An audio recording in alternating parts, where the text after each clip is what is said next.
حضرت عبداللہ ابن عمر رضی اللہ عنہما، ان کا ایک کردار تھوڑا سا اس بارے میں بتائیے گا کہ امام علی کی جب بیعت کا وقت آتا ہے تو وہ انکار کر دیتے ہیں، نہیں کرتے ہیں بیعت، لیکن یزید کی بیعت میں وہ لوگوں کو بھی جمع کرتے ہیں، اپنے گھر والوں کو بھی، کہ تم بیعت کرو ورنہ تم باغی ہوگے وغیرہ۔ تو یہ ان کا کردار عبداللہ بن عمر کا جو کردار تھا وہ ہم اسے درست نہیں سمجھتے، ڈنکے کی چوٹ پہ۔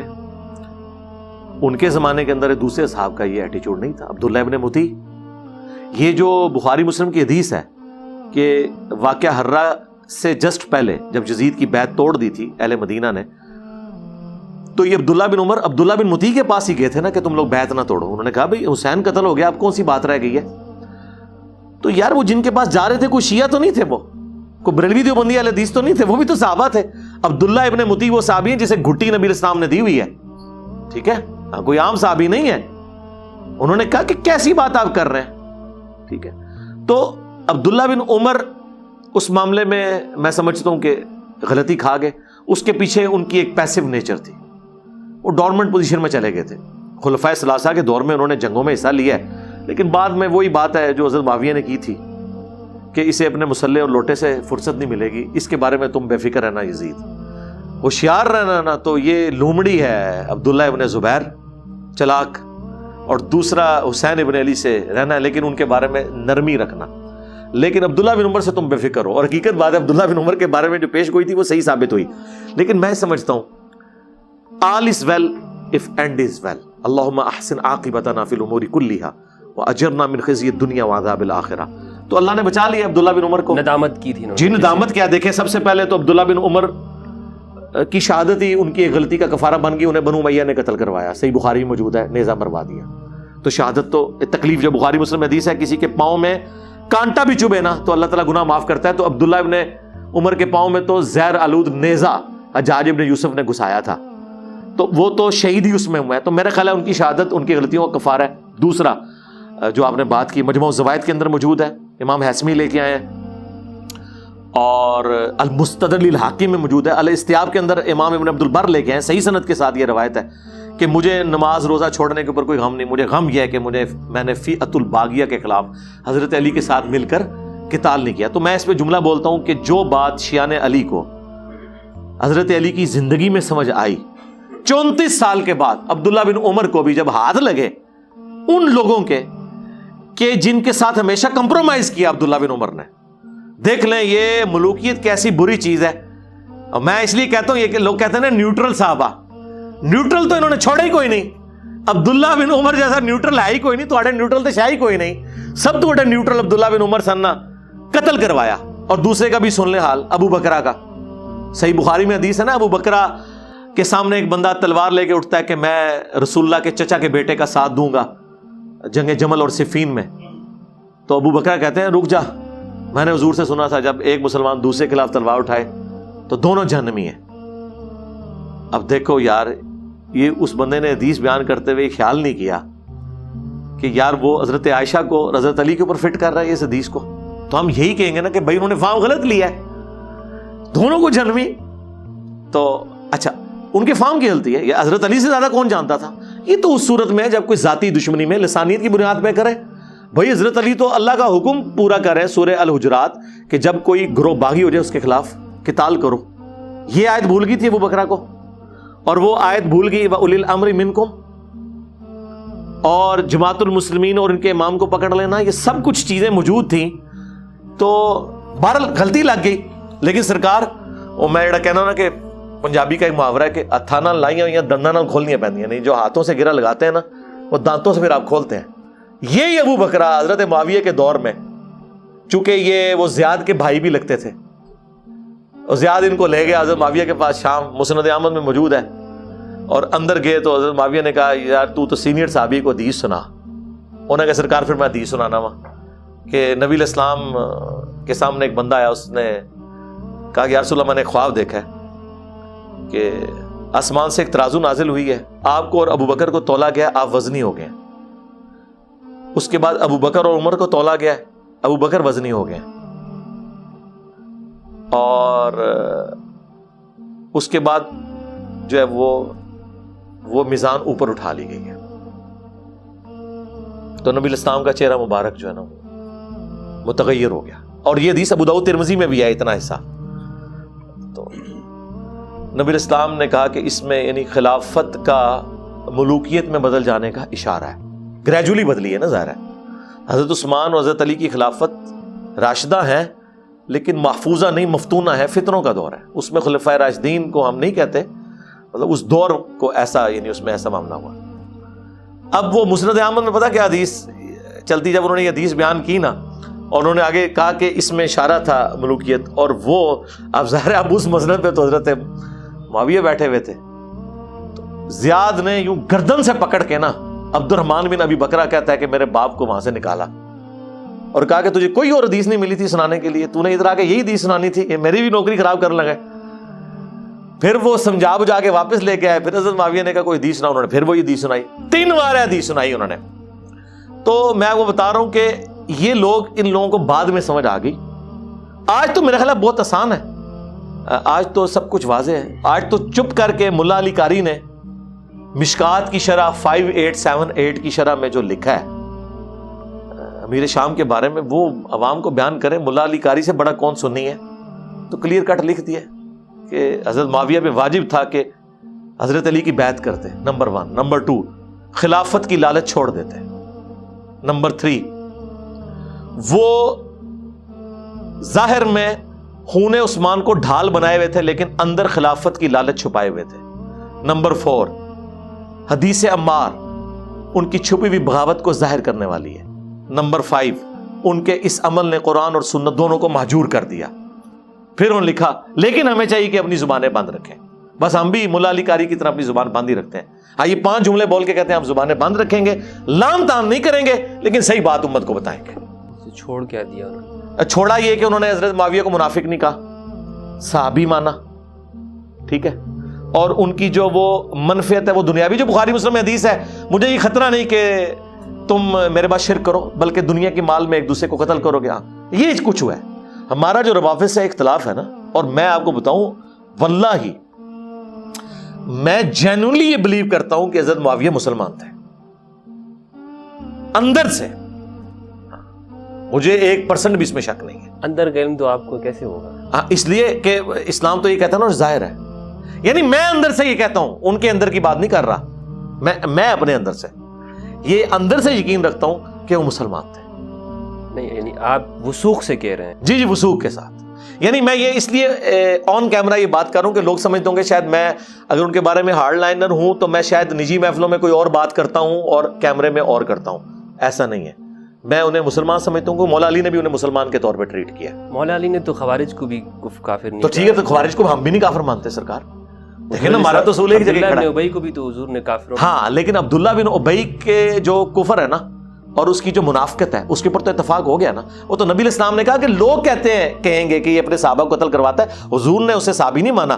کیسے مان سکتے تھے؟ قرآن میں آیات نازل ہو گئی تھی. یہ کہتے ہیں کہ ہم جب عزت والے مدینے میں داخل ہوں گے ذلیلوں کو نکال دیں گے. تو صحابہ کرام اسے منافق سمجھتے تھے. لیکن حضرت معاویہ کے بارے میں موقف یہ ہے کہ اہل سنت کے ائمہ صحابہ کرام, سینکڑوں صحابہ نے ان کے دور حکومت میں ان کے پیچھے نمازیں پڑھی ہوئی ہیں, ان کو مسلمان مانا ہے. لیکن آپ یہ نہیں ثابت کریں گے کسی صحابی نے عبداللہ ابن ابی کے پیچھے نماز پڑھی ہوئی ہو. وہ منافق ہی سمجھتے تھے, یہ ذہن میں رکھیے گا. تو لہٰذا اور پھر حضرت علی نے جو ان سے سیدنا عمار کا جو یہ قول ہے کہ بخدا اس کے اور اس کے عمار ابن یاسر کا قول ہم آپ کو بتا دیتے ہیں سنن کبریٰ البیہقی میں کہ اہل صفین کو فاسق اور اہل صفین کو کافر نہ کہو بلکہ کہو یہ فاسق اور فاجر ہے اور ظالم ہے. تو بالکل ہم عمار ابن یاسر کے ساتھ ہیں. ہم اہل صفین کو ظالم بھی مانتے ہیں اور ان کو ہم فاسق بھی مانتے ہیں, کافر نہیں مانتے, کیونکہ عمار ابن یاسر کہہ رہے ہیں ان کو کافر نہ کہو. اور پھر جو مولا علی علیہ السلام کہہ رہے ہیں کہ میں اللہ سے امید کرتا ہوں کہ میرے مخالفین جو صفین میں آئے اللہ ان کو معاف کر دے گا.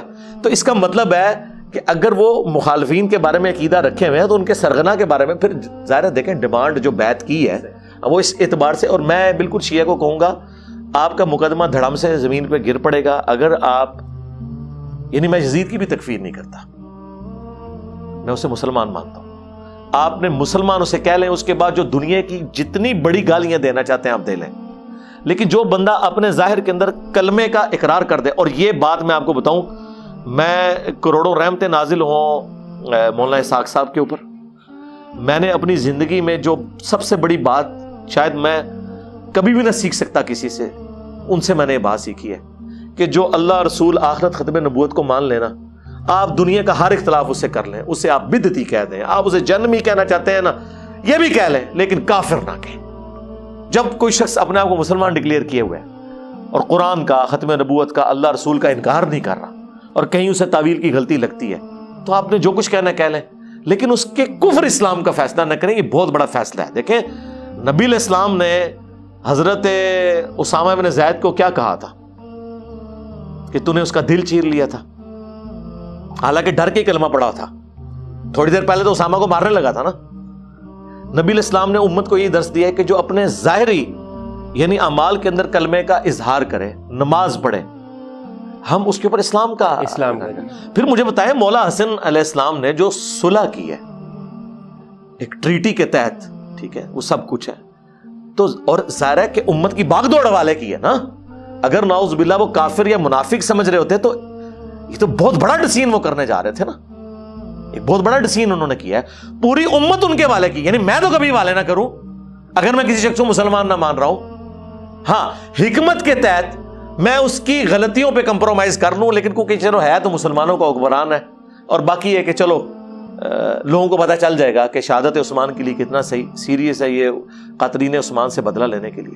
لہٰذا میں سمجھتا ہوں کہ لاجیکلی بھی، علمی طور پہ بھی، عقلاً بھی، نقلاً بھی، شیعہ اگر یہ کہتے ہیں کہ حضرت معاویہ جو ہے وہ نعوذ باللہ منافق تھے، تو یہ بالکل ردی کی ٹوکری میں پھینکنے والی بات ہے. یہ ایسا نہیں تھا. مسلمان تھے، آپ ڈھیلا مسلمان کہہ لیں، جو کچھ کہہ لیں، یہ چیز مقدمے میں بیٹھتی نہیں ہے کسی بھی اعتبار سے، ناٹ ایٹ آل. اور نہ اہل صفین. رہ گئے اہل جمل، وہ تو سرکار 24 کیرٹ سونا ہے. ہاں حضرت طلحہ بھی جنگ چھوڑ گئے، انہیں تو مروان نے قتل کیا. حضرت زبیر بھی چھوڑ گئے، حاکم میں آیا ہے مسند احمد میں. حضرت علی نے کہا ہے صفیہ کے بیٹے کے قاتل کو، ابن جرموز کو جہنم کی بشارت دے دو. میں نے حضور سے سنا تھا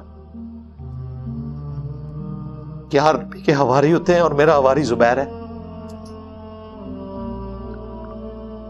صحیح بخاری میں حدیث ہے، عبداللہ ابن زبیر کہتے ہیں میں چھوٹی عمر کا تھا تو میرے باپ کے دونوں شانوں کے درمیان ایک زخم تھا جسے میں کھیلا کرتا تھا، جو رسول اللہ کی دفاع میں بدر میں ان کو آیا تھا. پوری زندگی وہاں گوشت وہ بھرا نہیں ہے، اور عرب کے شیر تھے. زبیر کی تلوار تو شیعہ بھی مانتے ہیں. مختار سقفی والی آپ دیکھیں ذرا فلم، اس میں انہوں نے حضرت زبیر کی تلوار کو انہوں نے باقاعدہ پریزنٹ کیا ہے. ان کے بیٹے جب وہ شہید ہوتے ہیں مختار سقفی جاتا ہے. میں تو حضرت ابو طالب کے بارے میں کوئی نیگیٹو جملہ بولنے کے لیے تیار نہیں ہوں، تو حضرت زبیر کے بارے میں، یعنی میرے نبی کے اوپر جس نے بھی احسان کیا دنیاوی طور پہ، ہم تو ان کے بارے میں کوئی بات کرنے کے لیے تیار. یرموک کے اندر آپ صحیح بخاری میں آتا ہے حضرت زبیر اکیلے گھوڑے کو ایڑی لگا کے تو رومنس کی صف میں چلے جاتے تھے. یار دیکھو کدھر سے قربانیاں شروع ہوئی ہیں. یار پوری زندگی قربانیوں سے عبارت. کدھر احد اور بدر میں حضور کا دفاع، اور حضور کی وفات کے بعد بھی جنگوں میں اتنی بڑی لائف سٹیک کے اوپر کہ اکیلا ایک بندہ رومن امپائر کی جو ہے وہ صفوں کو چیرتے ہوئے آگے چلا جاتا ہے. تو اب آپ ان کے ایمان کا فیصلہ کریں گے یہاں بیٹھ کے. تو میں تو حضرت علی کے ساتھ ہوں، اور جو حضرت علی کا قول ہے فضائل صحابہ میں، مصنف ابن ابی شیبہ میں، کہ میں اللہ سے امید کرتا ہوں کہ میرے عثمان اور طلحہ اور زبیر کے بارے میں کہ ہم جنت میں آمنے سامنے بیٹھے ہوں گے تختوں پہ ٹیک لگائے ہوئے. اللہ تعالیٰ ہمارے دلوں سے وہ قدورت نکال دے گا جو کوئی اگر اختلاف آ گیا. تو میں تو نہیں مانتا کہ حضرت زبیر اور طلحہ کے بارے میں، اور اما عائشہ کی تو کوئی بات ہی نہ کرے جی. وہ تو مولا علی نے مما بن ابی بکر کے ساتھ ان کو روانہ کیا ہے، ٹھیک ہے. پوری زندگی وہ روتی رہی ہیں، ان کا دوپٹہ تار ہو جاتا تھا. انہوں نے تو کہا کہ مجھے رسول اللہ کے ساتھ دفن نہیں کرنا، مجھے میری سوکنوں کے ساتھ دفنانا.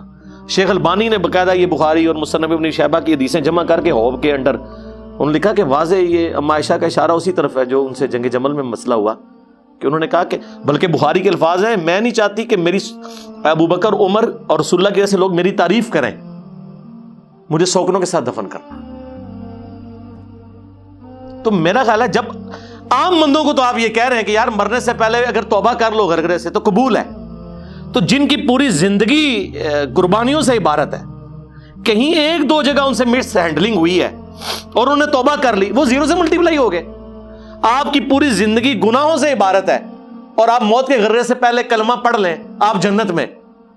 اور وہ طلحہ, زبیر, عائشہ جو حضور کی جانثار پوری زندگی رہیں, اگر ان سے جمل کے اندر مس ہینڈلنگ ہوئی ہے اور بعد میں وہ ندامت میں ہے, وہ 0 سے ملٹیپلائی ہو گئے. تو میں نے تو اکثر کہتا ہوں ہمارا مقدمہ آپ گوروں کی عدالت میں لے جائیں, یہ فٹ ہی نہیں بیٹھتا. جو کچھ غالی رافضیوں نے عقیدہ گڑھا ہے یہ نہ سنیت کی کتابوں میں بیٹھتا ہے نہ شیعہ کی کتابوں میں بیٹھتا ہے, یہ جسٹ غلوف کے اوپر مبنی ہے اور اس کو اٹھا کے ردی کی ٹوکری میں پھینک دینا چاہیے.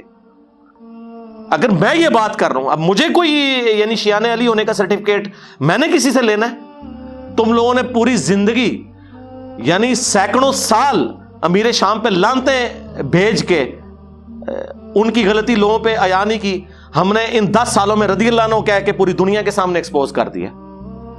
ہم سے زیادہ کون غدیر خم کا مقدمہ لڑ رہا ہے؟ لیکن ہم منصف مزاج ہیں. وَلَا يَجْرِمَنَّكُمْ شَنَآنُ قَوْمٍ عَلَىٰ أَلَّا تَعْدِلُوا اعْدِلُوا هُوَ أَقْرَبُ لِلتَّقْوَىٰ. کسی قوم کی دشمنی آپ کو اس پہ نہ ابھارے کہ آپ انصاف کا راستہ چھوڑ دیں. انصاف کا راستہ یہی ہے کہ یہ سابقون الاولون تھے, اہل جمل, بڑے پکے ٹھکے مسلمان تھے, ان میں کوئی شک نہیں ہے. ایک آدھ اس طرح کی مس ہینڈلنگ کے بعد پھر جب رجوع بھی ہو جائے تو پوری زندگی کسی کی 0 سے ملٹیپلائی نہیں ہوتی. کافروں کو تو آپ بشارتیں دے رہے ہیں, کوئی کلمہ بھی پڑھ دو مرنے سے پہلے تو سارا کچھ. اور قرآن میں لکھا ہوا ہے کہ اگر کوئی شرک سے بھی توبہ کر لے ہم گناہ بھی نیکیوں سے بدل دیں گے. سورہ فرقان آیت نمبر 70. تو کیا حضرت عائشہ طلحہ زبیر کی توبہ نے ان کی اس غلطی کو نیکیوں سے نہیں بدلا؟ شرک اگر نیکی سے بدلا جاتا ہے, شرک سے تو چھوٹا ہی گناہ ہے نا امام وقت کی بیعت سے ہٹنا. تو اس لیے ہم تو اس اعتبار سے اہل سنت کے منہج کو بالکل 24 کیرٹ سونا مانتے ہیں. اس سے مراد کوئی بریلوی دیوبندی اہل حدیث یا وہ سنی وہ والا نہ لے, میں اہل سنت کے منہج کی بات کر رہا ہوں جو ہم ائمہ کو مانتے ہیں. سیدھی سی بات ہے. صفین والوں کے بارے میں کیا ہے؟ وہ بھی جی مسلمان ہے. دیکھیں مولا علی اب کہہ رہے ہیں کہ میں نہیں, سابقون الاولون تو نہیں ہے, سابقون الاولون نہیں ہے. وہ تو سارے وہ شامی تھے پہلے, وہ مطلب میں ان کے لیے سخت صحابہ کی کس کیٹیگری میں آپ ان لوگوں کو رکھتے ہیں؟ کن کو؟ یہ صفین والوں کو. نہیں صفین والے تو صحابہ ہم ان کو مانتے ہی نہیں سوائے چند ایک کے, حضرت عمر بن عاص ہو جائیں, مغیرہ ابن شعبہ ہو جائیں, باقی کدھر صحابی تھے؟ باقی تو سارے وہی تھے وہ جس طرح دماغ بند کیے ہوئے تھے رومنز نے ان کے, اور وہ حضرت عثمان کا خون آلود کرتا وہاں پہ جا کے لٹکا دیا وہ نعمان ابن بشیر نے رضی اللہ تعالیٰ عنہ. ہم تو احترام سے ہی نام لیں گے. اور وہ ایک پورے کا پورا ایک مقدمہ اس پہ کھڑا کیا. وہ بیسیکلی سارے وہ رومنز جو تھے نا وہ لائی لاگ لوگ تھے, پہلے وہ لگے ہوئے تھے ان کے ساتھ. حضرت معاویہ ایک گڈ ایڈمنسٹریٹر تو تھے, انہیں پتا تھا کہ ان کی بات کس طریقے سے ماری جا سکتی ہے. تو وہ ادھر جامعہ دمشق میں وہ کرتا خون آلود لٹکا دیا اور کہا جی ہم نے قصاص عثمان لینا ہے. یہ تو ان لوگوں نے تو آخری درجے تک کوشش کی ہے قتل عمار کو بھی چھپانے کی, کیونکہ وہ تو سارا پول کھل گیا تھا وہاں پہ. تو وہ اس لیے, اور پھر دوسرا وہ حجاز سے بہت دور علاقہ تھا نا, وہ لوگ ان تک پیور دین پہنچے ہی نہیں ہوا تھا. وہ کلمہ گو مسلمان تھے نا. دین کی جو ایسن تھی یا مدینے میں تھی یا اس کے بعد تھی تو عراق میں جہاں حضرت علی شفٹ ہو گئے تھے. وہاں تو اتنے جگہ صحابہ تو ہے ہی نہیں تھے نا. ابو درداء گئے, لیکن ابو درداء بھی آپ دیکھ لیں ان کے ساتھ بھی کیا ہوئی ہے, ان کا بھی تو پوری زندگی کوئی پیچ اپ تو نہیں بنا حضرت معاویہ کے ساتھ. تو میں نے سوال یہ کیا تھا کہ ان کو جو صحابہ کرام کی آپ نے کہا نا سابقون الاولون جمل والوں کو, جی جی, تو یہاں پہ جو صحابہ ہیں ان کو آپ کس کیٹیگری میں رکھتے ہیں؟ جی اس میں حضرت عمر بن عاص جو ہیں, اور یہ تو مسلمان ہوئے صلح حدیبیہ کے بعد, یہ اور خالد بن ولید. مغیرہ ابن شعبہ جو ہیں وہ صلح حدیبیہ پہ بھی موجود تھے. اور مسلم شریف میں حدیث ہے, میں اللہ سے امید کرتا ہوں کہ جنہوں نے اس درخت کے نیچے میری بیعت کی انہیں جہنم کی آگ نہیں چھوئے گی. تو حضرت مغیرہ ابن شعبہ کو آپ کہہ سکتے ہیں ایک سینئر اصحاب میں سے ہیں. بس یہ ایک کرتے دھرتے تھے اس حوالے سے. اور مغیرہ ابن شعبہ بھی یار کیا بات کریں, تو پوری زندگی تو حضرت علی کے شیعہ رہے ہیں. آپ کو پتہ ہے نا حضرت علی کے بڑے مخلص ساتھی تھے. یہ مہاجرین نہیں ہیں, یہ انصار نہیں ہے, یہ نہیں ظاہر ہے وہ تو نہیں ہے, ٹھیک ہے. السابقون الاولون بھی نہیں ہے, ہاں, لیکن طلقاء بھی نہیں ہے. ظاہر فتح مکہ سے پہلے مسلمان ہوئے, طلقاء نہیں ہے. لیکن حنین میں ان کو حصہ دیا تھا جو مؤلفۃ القلوب میں جن لوگوں کو دیا. نہیں ان میں نے تو وہ صفان کا نام آتا ہے اور ابو سفیان کا آتا ہے. مغیرہ ابن شعبہ یا حضرت عمر بن عاص کا تو نہیں آتا. انہوں نے تو یعنی آپ سمجھ لیں کہ فتح مکہ سے بہت پہلے اسلام قبول کر لیا. اور دوسرا یار عمر بن عاص جو ہے طلقاء میں سے اگر یہ دو نہیں ہیں, لیکن یار عمر بن عاص کی بھی سن لیں, قرآن مجید کے اندر جو صحابہ کی کیٹیگری اس میں سے نہیں ہیں یہ لوگ. یعنی وہ جو سابقون الاولون نہیں, یہ اس کے جو 3 کیٹیگری سورہ توبہ میں آئی ہیں نا, سابقون الاولون من المہاجرین والانصار, اس کے بعد ملے جلے اعمال کرنے والے اور پکے منافق, یہ ملے جلے اعمال کرنے والے ہیں. لیکن عمر بن عاص کے بارے میں جو بخاری میں مسلم میں حدیث ہے 321, جو اپنے آخری وقت میں وہ یاد کرتے ہیں اور روتے ہیں کہ میری زندگی میں 3 اتوار ہیں, تو میرا خیال ہے کہ عمر بن عاص کے لیے بھی میرا دل نرم ہو چکا ہوا ہے بہت زیادہ. موت کے وقت کس طرح روئے ہیں یار دیوار کی طرف منہ کر کے. اور پھر اس لیے بھی نرم ہے کہ ان کا بیٹا تو پوری زندگی پھر دیکھیں نا شیان علی میں ہی رہے ہیں نا. عبداللہ بن عمر بن عاص جو ہیں, مسلم میں حدیث نہیں کہ ان کو آ کے ایک بندہ کعبے کے سائے میں بیٹھے ہوتے ہیں, 4776 مسلم کی حدیث ہے, اور وہ کہتے ہیں آپ اطاعت امیر کی باتیں کر رہے ہیں, اور آپ کے چچا کا لڑکا معاویہ جو ہمارا امیر ہے یہ تو ہمیں لوگوں کو ناحق قتل کرواتا ہے اور حرام خوریاں کرواتا ہے, اور قرآن کہتا ہے کہ حرام خوری نہ کرو, ناحق قتل نہ کرو. تو وہاں عبداللہ بن عمر بن عاص کیا کہتے ہیں؟ انہوں نے تو نہیں کہا کہ یہ بات نہ کرو, انہوں نے کہا کہ تھوڑی دیر خاموش رہ, کہتے ہیں معاویہ کی اطاعت کرو ان کاموں میں جس میں تمہیں وہ اللہ کے مطابق چلا رہا ہے, جہاں وہ اللہ کے خلاف جائے تم نافرمانی کرو. ٹھیک. اور عبداللہ بن عمر بن عاص جنگ صفین میں بھی شامل نہیں ہوئے, مسند احمد میں موجود ہے. انہوں نے ہی کہا تھا کہ یہ وہ جب, اب کیا بات کریں جناب, جب حضرت عمار کے بارے میں وہ سارا, وہ ایک بندہ کہتا ہے میں نے قتل کیا, انہوں نے کہا ایک دوسرے کو جہنم کی بشارت دو, تم لوگ ایک دوسرے پہ ہی ڈال دو. میں نے حضور سے سنا تھا کہ عمار کا قاتل اور مال لوٹنے والا جہنم کی آگ میں ہے, تو اس پہ حضرت معاویہ نے کیا کہا تھا کہ اس پاگل بچے سے اپنی جان, میری جان چھڑا عمر, یہ تو نے کون سا پاگل بچہ میرے پر مسلط کیا ہوا ہے. ہاں, تو انہوں نے کہا کہ, اور پھر انہوں نے کہا تو ہماری جان کیوں نہیں چھوڑتا؟ انہوں نے کہا میں جنگ میں تو نہیں شامل ہوتا, مجھے تو حضور نے وصیت کی تھی اپنے باپ کے ساتھ, میں تو اپنے باپ کے ساتھ ہوں, میں جنگ میں کبھی شامل نہیں ہوا. ٹھیک ہے جی. تو اس لیے میرا خیال ہے کہ اس اعتبار سے جو ہے نا عمر بن عاص کے بارے میں تو میں اس پہ نرم ہو گیا, میں ڈھیلا ہو جاتا ہوں ہر بندے کے بارے میں. اس کی وجہ یہ ہے کہ ہماری جو طبیعت ہے نا وہ شیان علی والی ہے. ٹھیک ہے نا, شیان علی والی طبیعت دیکھیں نا آپ, شیان علی جو ہے ان کے سامنے کو مولا علی بول دینا تو بس اس کے بعد جان بھی لے لے. یہ آپ نے چیز دیکھی ہے, چاہے وہ آج کی شیان علی سنیوں میں ہوں یا شیعہ میں ہوں. تو میرا خیال ہے کہ ہم ان لوگوں کے بارے میں اس لیے نرم دل ہو جاتے ہیں کہ وقت کے ساتھ ساتھ ان کو معاملات تو پھر کلیئر ہو گئے, کسی نے اعلانیہ کہہ دیا, کسی نے چھپ کے کیا. بہرحال اللہ ان کو معاف کرے. میں وہ حسن فرحان مالکی والی بات ہی کروں گا نا. ٹھیک ہے, وہ تو حضرت ابوبکر عمر کے بارے میں بھی کرٹیسزم کرتے ہیں, تو کہتے ہیں رحمہ اللہ, اللہ ان پہ رحم کرے, ساتھی مخلص تھے. وہ تو چونکہ اصحاب بدر ہیں یا اصحاب ان کے بارے میں تو اچھا مجھے بتائیں, حسن فرحان مالکی کو تو آپ نے سنا, میں نے وہ آپ کی لائف سٹوری بھی سنی ہے, اور عدنان ابراہیم کو آپ نے سنا ہے. کتنے یعنی یہ لوگ وہ ہیں جو کتنے ہارڈ لائنر ہیں, لیکن خلفائے ثلاثہ کے بارے میں ان کی اگر کہیں اختلاف بھی کرتے ہیں نا تو رحمہ اللہ رضی اللہ عنہ, بلکہ عدنان ابراہیم تو علیہ السلام بھی کہتے ہیں, وہ تو ان کے لیے علیہ السلام کا لفظ بھی استعمال کرتے ہیں. میرا خیال ہے جس لیول کی ان لوگوں نے تحقیق کی ہے اس ایشو کے اوپر عرب دنیا کے اندر لوگوں پہ, ہمیں تو یہ تو مودودی صاحب اور مولانا اسحاق صاحب کی وجہ سے تھوڑا بہت ٹریگر ہوئے, پھر ہم نے خود پڑھنا شروع کیا, یا ڈاکٹر طاہر القادری صاحب نے تھوڑی بہت یہاں اویئرنیس کی ہے, ورنہ عجم کی دنیا اس سے خالی تھی. عرب دنیا میں تو اس وقت بڑے اسکالرز موجود ہیں اہل سنت کے ہاں, جنہوں نے, اس کی وجہ یہ ہے کہ وہاں انہیں مقدمہ لڑنا پڑا ہے. اس کی وجہ یہ ہے کہ وہاں عرب تو جانتے ہیں کہ عربی میں کیا لکھا ہوا ہے. تقتل الفیت الباغیہ کا ترجمہ وہ سنی والا تو نہیں کر سکتے نا, عربیوں کو کون بتائے گا کہ عربی میں اس کا ترجمہ یہ بولتا ہے. ادھر وہاں پھر اللہ نے وہ سنی پیدا کیے جنہوں نے پھر وہ ان کو لائن, آپ کو پتہ ہے حسن فرحان مالکی کو تو سزائے موت بھی ہوئی ہے, وہ جیل میں ہے. ٹھیک ہے, اور ابن باز کے شاگرد ہیں, اتنے بڑے عالم دین ہیں ماشاءاللہ. شیخ ابن باز نے بھی اپنے فتاوی میں لکھا ہے کہ اہل جمل اور اہل صفین کے اوپر واجب تھا, بلکہ سب صحابہ کے اوپر, کہ وہ امام علی کا ساتھ دیتے. یہ تو سارے کے لیے ضروری تھا, یعنی واجب تھا, انہوں نے نہ دے کر ہی غلطی کی. تو اب مجھے بتائیں, اگر ایک وہابی مفتی اعظم جو ابن تیمیہ کا ماننے والا ہو, اگر وہ یہ بات کر رہا ہے, تو میں نے جو شروع میں ایک جملہ بولا تھا کہ سنیت کے اوپر اللہ کا خاص کرم ہے کہ یہاں پہ کوئی کتنا اینٹی شیعہ آیا ہے نا, لیکن وہ حضرت علی کے بارے میں اس نے ریڈ لائن کبھی کراس یہ علی بھائی میں نے ایک چیز دیکھی ہے کہ جو عرب کے جو لوگ ہیں نا، خواہ وہ کٹر سے کٹر وہابی کیوں نہ ہو، لیکن وہ سچ بولتے ہیں. یعنی شیخ عثمان الخمیس جو ابھی کے ہیں، ان کے بھی اگر آپ کلپ دیکھیں تو وہ یہ کہتے ہیں کہ بالکل حق علی کے ساتھ تھا اور باقی سب باغی تھے. وہ لفظ کہتے ہیں باغی تھے، اور یعنی اس میں کوئی ان الفاظ کے اندر کوئی نرمی نہیں کہتے، لیکن صرف آگے کہتے ہیں لیکن ہم ان پہ لعنت نہیں کرتے، سب و شتم نہیں کرتے، یہی عقیدہ ہونا چاہیے، بس صرف اتنا کہتے ہیں. لیکن ہمارے ہاں یہ ہے کہ ادھر بس وہ جی عرس ہو رہا ہے، فضائل ہو رہے ہیں. جی میں اس کی وجہ آپ کو بتاتا ہوں، اس کی ایک وجہ دیکھیں، تعصب ہے. جی عرب دنیا میں اگر باغی کا لفظ بولتے ہیں تو ان کو باغی کا مطلب پتہ ہے، پولیٹیکلی باغی سے مراد کافر نہیں. یہاں باغی آپ بول دیں سمجھتے ہیں کافر کہہ دیا.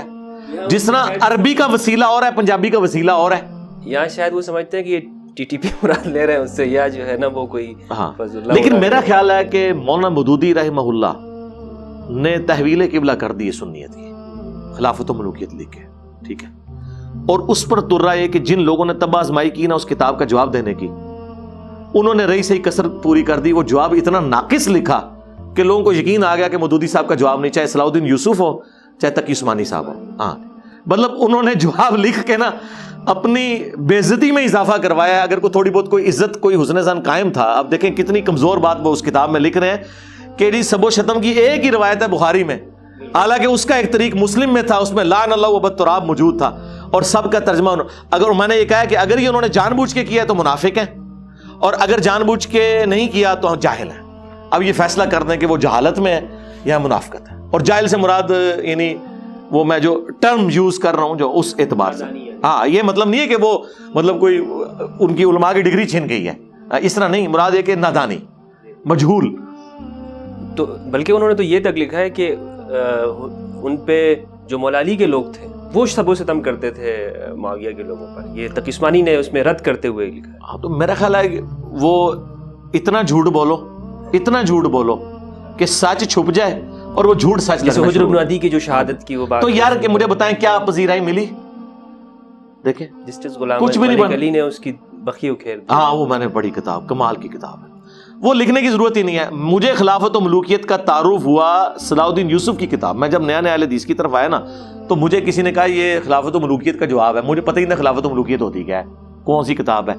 میں نے جب جواب پڑھا نا تو ایک ایمانداری انہوں نے کی کہ مودودی صاحب کا پورا اقتباس نقل کیا اس کتاب سے، پھر اس کا جواب دیا. اب وہ جب جواب نیچے میں پڑھتا تھا اور اوپر وہ اقتباس پڑھتا تھا، میں کہتا تھا یار یہ تو کوئی جاہل پرائمری پاس لکھ رہا ہے جواب، اور یہ تو کوئی پی ایچ ڈی بندہ ہے. میں نے کہا یار یہ کس کی کتاب ہے جس کا جواب دے رہا ہے؟ مجھے تو یہ کتاب پڑھ کے وہ بندہ اسٹرانگ لگ رہا ہے. تو مجھے خلافت و ملوکیت کا تعارف ہوا. میں نے میرے خیال 2-3 دن کے اندر یہ مکمل کر دی تھی کتاب الحمدللہ.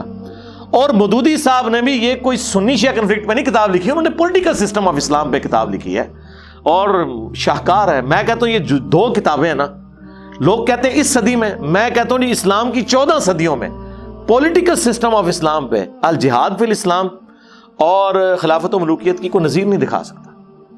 اس کا ادھر بھی بلکہ عدنان ابراہیم نے مودودی صاحب کا الخلافہ والملک کا حوالہ دیے ہیں یار، وہ بھی ہیں جی میں نے دیکھے ہیں عدنان ابراہیم کے بھی، اور یوسف القرداوی وہ مودودی صاحب کا. اب یوسف القرداوی صاحب بھی امیر شام کے بارے میں وہی نظریہ رکھتے تھے جو مودودی صاحب کا ہے، لیکن وہ بس اس طریقے سے اوپنلی بیان نہیں کرتے تھے. وہ لیکچر عربی میں ہے اور اس میں خلافت و ملوکیت جو عربی میں جو ٹرانسلیٹ ہے ندوی نے کی ہے، میرے خیال میں کسی ندوی نے اس سے حوالہ دے رہے ہوں. سید سلمان ندوی نے شاید کی ہو، جو انڈین اسکالر ہیں، عالم کسی ندوی کا نام لیتے ہیں. تو اور دوسرے بھی ایک ہیں اردن کے جو حسن الثقاف ہیں، نہیں ان کو میں نے نہیں سنا، میں نے آپ سے ان کا نام لیا. جو تطہیر الجنان جو ہے اس پہ نقد لکھا ہے، نقد و تطہیر الجنان، انتہائی شاندار ہے. یعنی جہاں پر ابن حجر ہیتمی جو ہیں وہ گفتگو کرتے تو نیچے اس پہ تبصرہ جو کرتے ہیں تو اسی طرح کی حدیث پیش کر دیتے ہیں، یا اگر اوپر حدیث انہوں نے لکھی ہے تو نیچے وہ بتا دیتے ہیں کہ یہ انتہائی کس درجے کی روایت ہے. یعنی جس طرح سرکار یہاں پہ بھی تو ظہور احمد فیضی صاحب نے تھوڑا کام کیا یار، قرض اتار دیا. شاگرد سعیدی صاحب کے ہیں، حالانکہ سعیدی صاحب میرا خیال ہے وہ تھوڑے پہلے کے ہوں گے اللہ عالم، کیونکہ ویسے سعیدی صاحب آپ کے استاد ہیں، مجھے بتائیں. میں نے ان کے ساتھ الحمدللہ عز و جل جو نعمت الباری کی جو جلد المجلد السادس ہے کتاب الجہاد کی، وہ میں نے لکھی ہے. یعنی وہ املا کرواتے تھے تو ہم لکھتے تھے. نہیں میر شام کے بارے میں ان کا کیا موقف تھا؟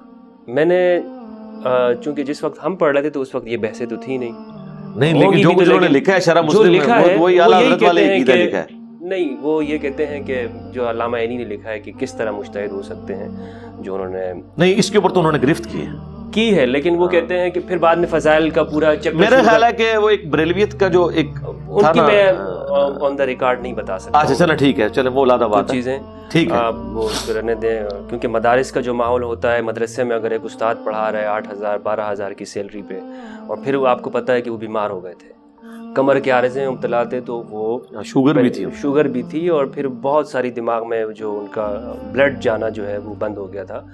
تو یہ ان پر احسان تھا مفتی منیب الرحمان صاحب کا کہ انہیں مدرسے میں رکھا ہوا تھا، تو وہ اس احسان کے نیچے تھے. تو یہ چیزیں ہیں. تو میں حضرت عرض یہ کر رہا تھا کہ ہمارے ہاں جو ہم اہل البیت کا نام لیتے ہیں اور بڑی ہم محبت کا دعویٰ کرتے ہیں، لیکن فقہ ہو گیا یا دین ہو گیا، سب میں ہمارے اہل سنت میں وہی، کوئی خراسان سے ہے تو کوئی کہاں سے ہے، کسی کا تعلق کس علاقے سے ہے، اہل البیت ہمیں نظر نہیں آتی. یہ حدیث الثقلین جو ہے، جو ہمیں تمام کتابوں میں ملتی ہے لیکن ہماری مسجدوں میں نہیں ہے. کیا آپ سمجھتے ہیں کہ ہم لوگوں کو اہل البیت کے بارے میں کیوں نہیں بتاتے؟ ظاہر تفریق ہو چکی نا سنی شیعہ کی، جب دراڑ آ گئی اور پھر حکومت میں آگے سنی، چاہے بنو امیہ ہو، بنو عباس ہو، چاہے عثمانی ہو، یہ سارے ہارڈ لائنر سنی تھے. اس حوالے سے حضرت علی کے بارے میں بالکل یہ موقف ٹھیک تھا. آج بھی آیا صوفیہ میں دیکھیں، حضرت ابو بکر، عمر، عثمان اور علی کے بعد حسن و حسین کے نام لکھے ہوئے ہیں، اللہ محمد دیکھ لیں، اشنا مشرا کے نام بھی نہیں ہے. تو اس سے اندازہ لگائیں کہ یہ لوگ کٹر اینٹی شیعہ بھی تھے، اور وہاں محبت اہل بیت حضرت علی علیہ السلام کے والے سے اپنی جگہ موجود تھی. لیکن ظاہر ہے کہ وہ چونکہ حکومت میں آگے، پھر شیعہ کے ہاں بھی جو ایک غلوف کا درجہ آیا نا، اس کی وجہ سے یعنی معاملات بگڑ گئے. جب غلوف کا درجہ آیا ہے تو پھر مسجدیں بھی الگ ہو گئیں، ایک فرقہ بن گیا. اور جب آپ دیکھیں کہ ایک طرف آپ خلفائے راشدین کو احترام دے رہے ہیں، اور آپ تو حضرت علی علیہ السلام کو بھی ان کے بارے میں کوئی نیگیٹو جملہ نہیں بول رہے، یعنی اس تکلیف کا اندازہ آپ آج لگائیں کہ جب کرسچنز ہمارے نبی کے خاکے یا ان کے سپورٹرز بناتے ہیں، ہمیں وہاں بھی نہیں آتا کہ ہم عیسیٰ کے بارے میں کوئی تنقید کریں. ہم حضرت عیسیٰ علیہ السلام کی عزت بھی ویسے ہی کرتے ہیں اور ان کے اپنے ایمان کا حصہ سمجھتے ہیں جس طرح نبی علیہ السلام پہ ایمان لانے کو. اس طریقے سے سنیوں کے تو ہاتھ پاؤں انہوں نے باندھ دیے نا. جب یہ خلفائے ثلاثہ پہ بکواسیات کرتے تھے تو سنی تو یہ وام بھی نہیں لا سکتے تھے کہ شیعہ کو ہی چڑھانے کے لیے حضرت علی کے بارے میں کچھ جملہ بول دیں، کیونکہ وہ مانتے تھے کہ حضرت علی کے بارے میں بھی بکواس کرنا گویا ایسا ہی ہے کہ جس طرح رسول اللہ کے بارے میں کوئی کر رہا ہے. ہاتھ پاؤں بندھے ہوئے تھے ان کے.